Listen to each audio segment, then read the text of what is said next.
Paul Thomson is next I'd like to introduce, who Paul came up with this great idea of quick tips.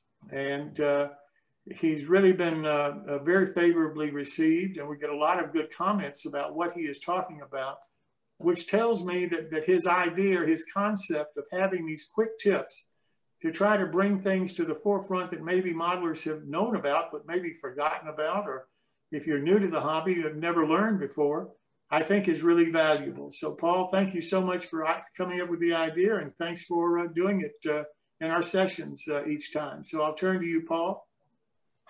Okay, thank you, Jim. Tonight is really going to be quick because I didn't have a lot of time, but I think this is going to be an important topic. Dylan, can I get the first picture up, please?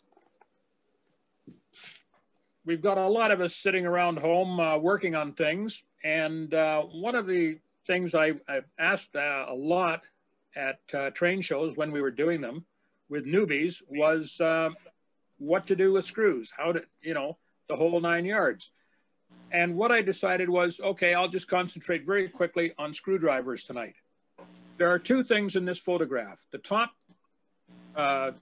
screwdriver and screw shows a nice fit. That's sitting together on its own. It's nice and snug.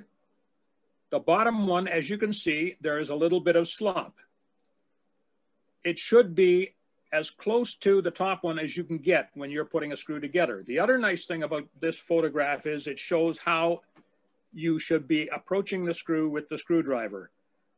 Perpendicular, or in other words, in line. If you're like the bottom one on the not in line, you stand a very good chance of slipping and or mangling your screw or the screwdriver. Next slide, please, Dylan.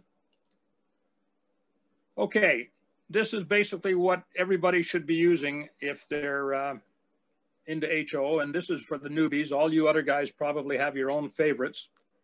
It's just a complete selection of sizes that you never know what you're going to get at. If you're tackling a screw that's the wrong size, you may do damage. The worst of it is you can also slip off the screw and damage some nice paint jobs. Next slide, please, Dylan. This is another example of a basic tip. The screwdriver on the left has been damaged. You put that in a screw and all you're going to do is chew things up. So my tip for that is throw it out. Well, you don't need to throw it out. You can actually probably grind it down or do something else with it depending on how handy you are. Next slide, please, Dylan. And for working around the layout, etc., you might consider all kinds of nice bits. My tip here is buy the best you can and get the best finished tip you can. If the tip looks cheap and it doesn't nicely fit in a screw, it's not worth having. A good screwdriver should fit nicely and snugly, no matter what the bit size is or what the bit is. You can see there's actually three different bits here. The one may be unfamiliar to Americans, the Roberts and the square one in the middle. Anyway, next slide, please, Dylan. And for generally working around the layout, you can get yourself a nice interchangeable bit and go to Home Depot or some other outlet that sells nice premium bits, and you'll thank me every time you put that thing into a screw. If it fits, it's worth doing, and you'll save yourself a lot of time and a lot of models.